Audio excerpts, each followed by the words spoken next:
एक छोटी सी कहानी सुनाता हूं, सुनना चाहोगे? बिल्कुल छोटी सी कहानी। आप ही के जैसे दो बालक थे। कितने बालक? दो बालक।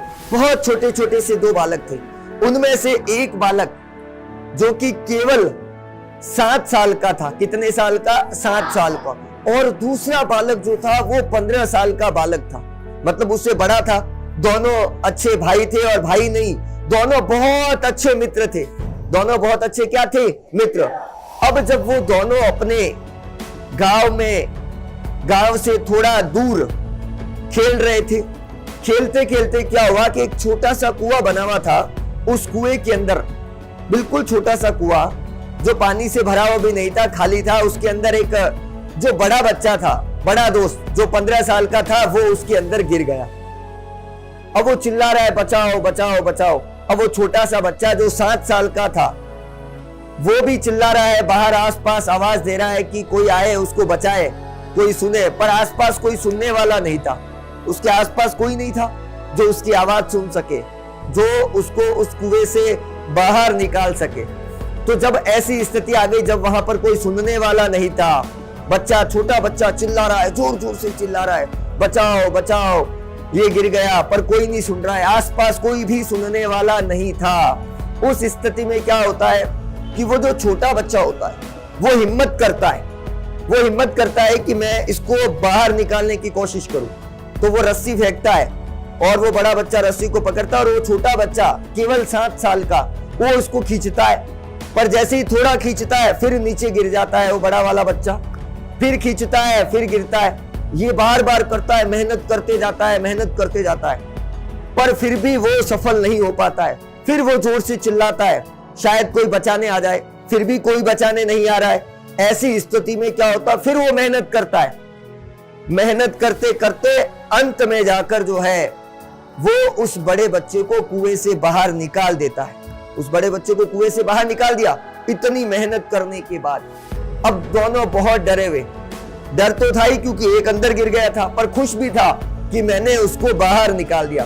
दोनों बहुत अच्छे दोस्त थे। अब ऐसे में जब वो गांव जाते डरे हुए, घर पे बताया तो मम्मी पापा डांटेंगे, गए क्यों थे वहां खेलने के लिए, क्यों गए थे? वो जाते हैं डरते डरते घर जाते हैं, पूछा उदास क्यों हो आज तुम? तो वो कहानी सुनाते हैं। पहले तो डर के मारे नहीं बताते, फिर बाद में वो स्टोरी बताते हैं कि हमारे साथ ये हुआ। तो मम्मी बोलती है, झूठ बोल रहे हो दोनों, ये छोटा बच्चा कैसे उस बड़े बच्चे को बाहर निकाल सकता है? ऐसा झूठ बोल रहे हो।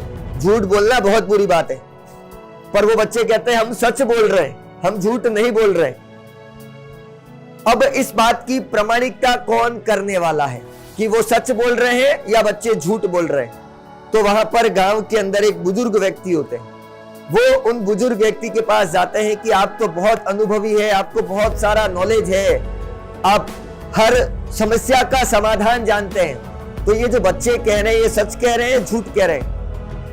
तो वो महान ज्ञानी पुरुष जो है वो उन बच्चों की कहानी सुनते हैं, और वो कहते हैं कि ये बच्चे बिल्कुल सही कह रहे हैं।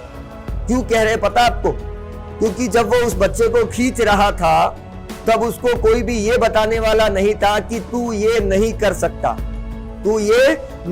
सकता, ये उस बच्चे को बताने वाला कोई नहीं था। वो मेहनत कर रहा था। असफलता सबको मिलती है, क्योंकि असफलताएं मिलेगी तभी तो आगे बढ़ेंगे। क्योंकि स्वामी विवेकानंद ने कहा था कि जब आप किसी मार्ग पर चल रहे हैं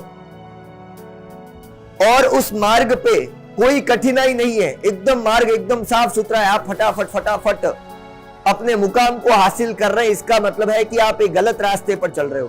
क्योंकि जो बच्चा सही रास्ते पर चलता है उसको मार्ग में बहुत सारी कोई न कोई कठिनाई आती रहती है, और वो जो कठिनाई आती रहती है वो उसको फेस करता है। तो इसका मतलब है सही रास्ते पर चलने वालों के मार्ग में क्या आएगी? कठिनाई, और वह उन कठिनाइयों को पार करके अपने मुकाम, अपने मंजिल तक पहुंच जाएगा। तो वही उस बच्चे की कहानी थी। उसको कोई नहीं ये बताने वाला था कि तू ये नहीं कर सकता, और इसीलिए वो अपने आप को उस मुकाम तक पहुंच जाता है। वो उस बच्चे को बाहर निकाल देता है, क्योंकि उसके अंदर क्या था? आत्मविश्वास था कि मैं ये कर सकता हूं।